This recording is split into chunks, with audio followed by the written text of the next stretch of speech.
Welcome to Webisode 6 on benzos, alcohol, and opioids. I'm Eric Morse, an addiction psychiatrist who has over 18 years of experience working in opioid treatment programs. In opioid treatment programs, or OTPs, special considerations should be given when patients are using benzodiazepines, alcohol, opioids, or the combination of the three on top of the methadone or buprenorphine we're providing.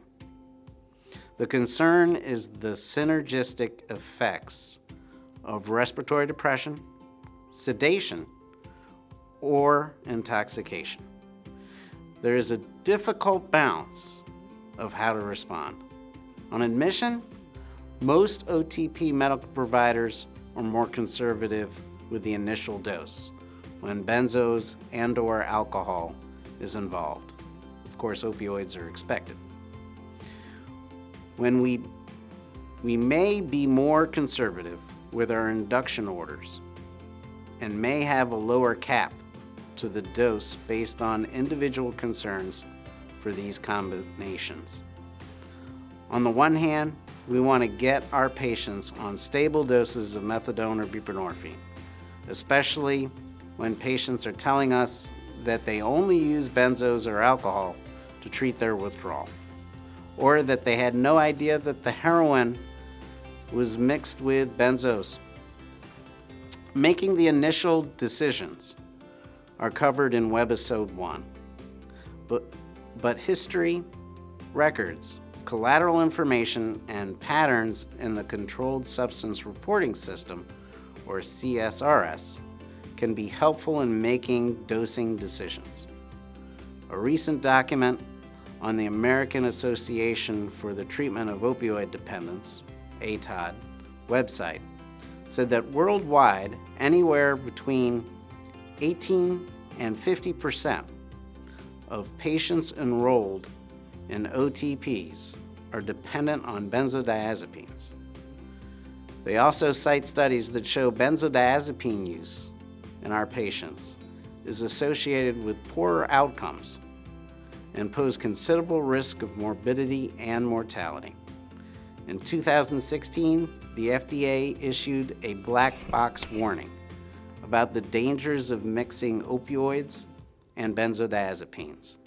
The FDA made another safety announcement in late 2017. The FDA said that life-saving medications like methadone and buprenorphine should not be denied to patients who are also taking benzodiazepines. Instead, we need to work with patients on prescribed benzodiazepines. For viewers who do not know me, I should warn you that I am probably the most anti-benzo OTP medical provider in the United States. As a trained addiction psychiatrist who has read all of the American Psychiatric Association treatment guidelines for the majority of anxiety disorders, I know that benzos are not considered first, second, or third-line treatments for any anxiety disorder, and they're actually contraindicated in PTSD. There's growing evidence that there's an association between dementia and benzodiazepine use.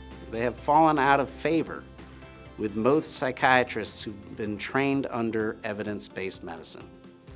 Other than rare acute anxiety, or to abort seizures, or for rare neurologic disorders, benzodiazepines should not be prescribed. That being said, I do admit patients to my OTPs on benzodiazepines and allow them to stay on methadone or buprenorphine indefinitely, so long as we feel the benefits outweigh the risks. I give my patients plenty of time to safely taper off their benzos, if needed, while coordinating care, and on rare occasions, make medical exceptions for my patients to remain on benzodiazepines while in treatment with me. We are the best form of treatment, long-term, for patients in this category. If the patients who are on benzodiazepines come to our OTP impaired or start making bad decisions, we may insist on a higher level of care, like an inpatient admission to safely come off the benzos entirely. We may be more aggressive in getting our patients off benzos when other medical comorbidities are involved, like COPD or sleep apnea. When patients are on a stable dose of methadone in recovery and return to use with benzodiazepines, other than a one-time dose for a procedure, we will lower their dose until they provide us with a benzo-free drug test. In North Carolina, we've discussed this many times and have done surveys of the medical directors and have found that most OTPs have a maximum methadone dose of 40 to 80 milligrams when patients are using benzos prescribed or unprescribed. Our prescription verification process and CSRS checks help with determining reactions to benzo-positive drug tests and treatment team, especially with revocation of take-home decisions. When someone is stable on a higher dose of methadone and returns to use with benzos, we usually lower their dose gradually until they test negative, increasing counseling in times of stress instead of benzo use.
Coworkers can be helpful. Breathalyzers and adding on ETG, ETS to your drug tests can help you get more objective data to make appropriate medical decisions regarding dose adjustments and take-home stability. For patients who do have alcohol use disorder, our policies are very similar to benzodiazepines, as the medical risks are very similar.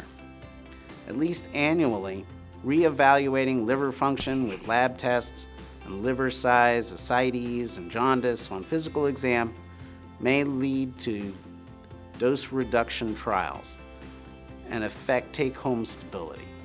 We may be more aggressive in getting our patients off alcohol when other medical comorbidities are involved, like cirrhosis, COPD, or sleep apnea.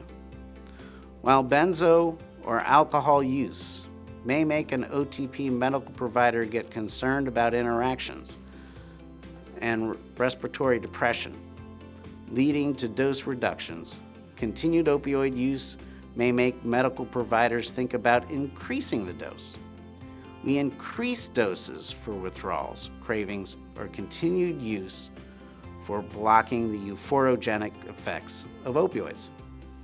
Medical providers might see continued illicit use of carfentanil derivatives as a reason to insist on a higher level of care while increasing their dose. Prescribed opioids for acute pain in our patient population may be appropriate. We still need to coordinate care and encourage maximizing the use of non-narcotic pain relievers, where appropriate, to reduce the risk of return to use and respiratory depression. We need to make certain that our patients are not being discriminated against and that they're having their pain adequately treated. The daily dose of methadone or buprenorphine should not be expected to adequately treat an acute pain condition. Our prescription verification process and frequent checks of the CSRS helps with identifying who needs additional coordination of care. Although overdose death is the worst possible outcome of combining any opioid with any benzodiazepine or alcohol, this combination also causes motor vehicle collisions, falls, increased vulnerability to assault, and the making of bad decisions. We must pay attention to patients in established treatment who have frequent benzodiazepine positive urine drug screens. And remember, they are at risk for negative events. Every effort should be made to get these patients involved in more counseling and a higher level of scrutiny. We also must remember to document all staff interventions. If you have further questions, please feel free to contact your state opioid treatment authority. Thank you so much for watching, and keep up the good work.